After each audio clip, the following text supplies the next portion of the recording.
This is Facepalm America. I'm Beowulf Rockland. FacepalmAmerica.com is where you can get more information about the show, listen to past episodes, and connect with us on social media. One of the recurring themes of this program, I think, is that rich white men are not always thinking in progressive directions. And that's something that we try to highlight, expose, and figure out how to correct. So I think it's appropriate today that we are speaking with Garrett Neiman, who is the author of Rich White Men, What It Takes to Uproot the Old Boys Club and Transform America. Garrett, welcome to Facepalm America. Thank you so much for being here. Happy to be here. Thanks for having me. So how do you get rich white men to give you their money? It's a really good question that it's complicated. You know, my background, as you alluded to a bit, is as a nonprofit entrepreneur. And what I found is that it's a lot easier to get rich white men to give you their money if you are helping them make more of it, or if you're helping them through charitable approaches that help them feel good, maybe even support their reputations, but don't threaten their wealth and power. It's a lot more challenging to get them to donate money to efforts that may threaten rich white men's monopoly on wealth and power. And I started out in the college access world, running a nonprofit helping low-income students of color get to college, and was able to generate a fair amount of support for that. And then when I pivoted to look at issues more systemically, starting Liberation Ventures focused on building power toward reparations, it got a lot more challenging to raise that money. Yeah, I imagine it would. I getting inside of somebody's head when they have been used to a system for their whole lives that works for them and they don't see a particular need to change it. It's fine to, deliver a little bit of noblesse oblige from time to time. But really making any systemic change when the system works just fine for them has got to be awfully difficult. So I'm guessing you have to get a little tricky sometimes, or maybe you don't. Maybe you just have to, from an early age, engage in more educational efforts at the people who are maybe least likely to be there. What are your strategies? As a nonprofit person in that world, what are your strategies? And I'm not just talking about specific fundraising tactics or anything like that. How do you get inside the minds of a group of people, really a class, and say, look, this is something that is critically important for you, for your descendants, for the country, for the planet. And if we don't do it, we're going to be in big trouble. Yeah, absolutely. It's a really good question. And I think part of my answer to this is I have the experience of identifying as a rich white man myself. And so one of the reasons why I wanted to write this book actually is that other wealthy white men, in my experience, are more honest with me about what their views actually are, than they are across differences. So, that if it comes to a bigoted view or asking a question that may be perceived as bigoted or ignorant or whatever it may be, I'm more likely to get those questions than white women and people of color, because rich white men feel safer, to voice those viewpoints with me. And so there's a little bit of a conundrum where the people who are best positioned to hear the truth from rich white men, and also, the flip side of it is to have compassion to a degree for their worldview and where they come from, are those who are the least likely to offer it. So I've been in this interesting place of, really trying to be empathetic and compassionate from the perspective that, most rich white men have lived in bubbles their whole lives, that it was their neighborhood, their private school, their job, that really there's a whole bunch of ways that the system cultivates and really insulates rich white men from the realities of what are happening. But at the same time, we have to challenge folks, so I really think of a support challenge model where, I validate people's perspectives where they're coming from, try to see the kernel of truth in that perspective. There's usually something, and then, but also to push back or encourage folks to look at the issues differently. Yeah. No, I think that's an interesting and very valid approach, because I don't think that you will ever get real change unless you get at someone personally and get past that shell that people, at any wealth level will build up around the beliefs that they've grown up with or created for themselves. Unless you can get someone to change their point of view as opposed to be forced to do something, I don't think that you're ever really going to make societal change that is lasting.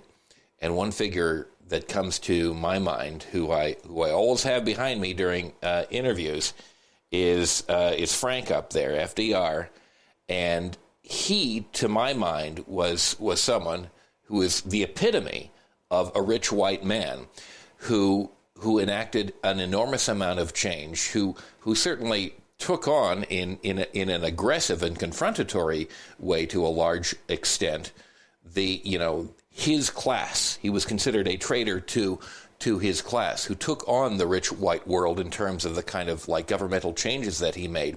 But if you look at what he did, like especially in the industrial changes, both in the New Deal and World War II, he worked very closely with industry and wealthy, white men such as Ford and Kaiser in order to end the Depression and defeat fascism. I think the power that's behind that can be used to great and positive ends.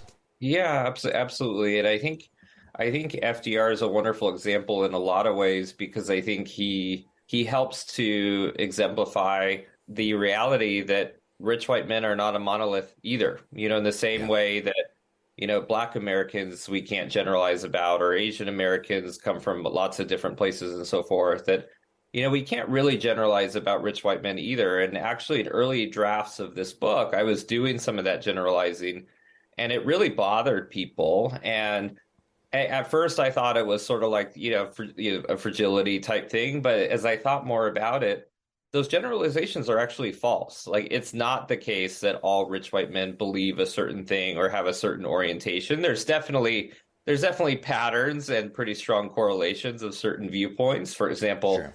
I don't know a lot of rich white men who have a critical view of capitalism, is one example, but nothing is universal. And so I think it's really important that, we recognize that every one of us is an individual to a degree. And, someone like FDR, for example, he had, physical disability, and there's a lot of white men out there who face some sort of adversity or challenge. And that I think it's important that we be empathetic and compassionate to that, and also, frankly, leverage it, that it's those shared experiences of adversity that I think really motivate us to align ourselves with others who face oppression that we don't. And I know for me, for example, my younger brother died when I was little, and I really think that traumatic experience really gave me a lot more empathy and a lot more ability to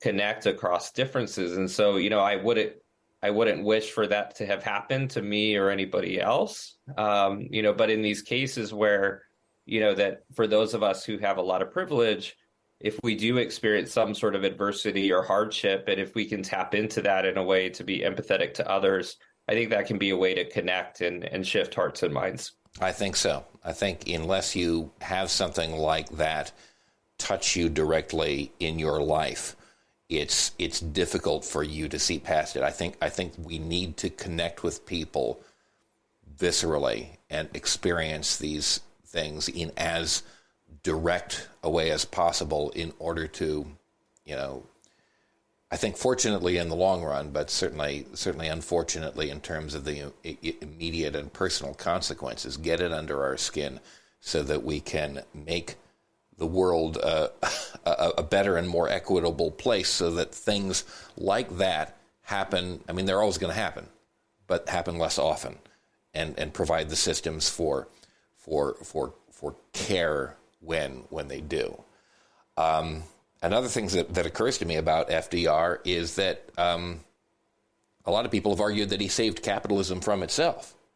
In an era in which, during the 1930s, the Soviet Union was destroying capitalism within its borders, and in an era in which Nazi Germany was utilizing and building capitalism in order to execute, genocide, war, and horror of various sorts, the United States stuck out as a beacon of hope, largely because of FDR, as a path for the continued existence of capitalism.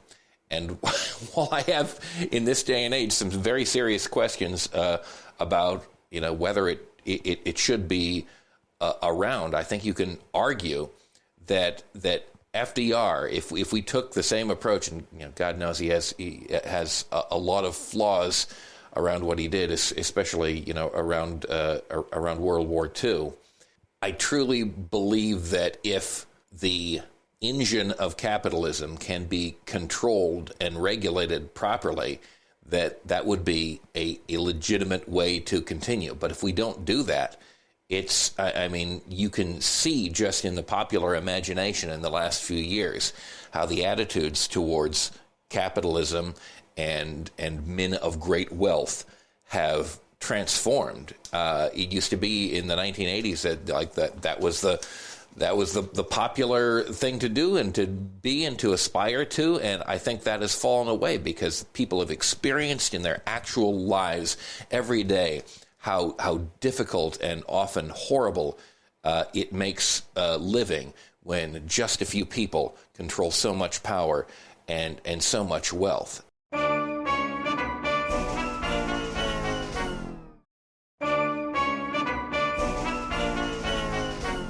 And so I want to see how this can be done. What are the specific tactics that we can use to avoid the sort of violent transformation which I think increasingly people are envisaging, getting inside the minds of those who control this system and making them realize there's a better way for not only the mass of people, but ultimately this is going to be better for you. This could create a new humanity. It could save your wealth, or at least some of it. It could save your country, and it could save the planet. How do we get at them? How do we change minds as opposed to make war? Absolutely, it's a big question, and I don't know if anybody has the full answer to that one, but I'll give you what I have, and Sure. I think I really think about this question in two parts. So, one part is, what does it take to build an equitable America, an America that at least gets close to offering equal opportunity, that approaches equity, that enables everyone to achieve the ideas of the American dream. So that's one part. And then the second part is, how do we build the political will, to make that a reality? And I think one of the things I really try to emphasize in conversation is the sense that we actually have enough resources to really meet the needs of all American people. And I like to give the example of Larry Page and Sergey Brin, the founders of Google, who each have about $100 billion in wealth. So Larry could fund an endowment that every year in perpetuity pays $100,000 a year to everyone in San Francisco who lives in poverty, and he would have $40 billion left over. His co-founder, Sergey Brin, who has a similar amount of wealth, he could pay $1 million worth of reparations to every Black person in San Francisco. He also would have tens of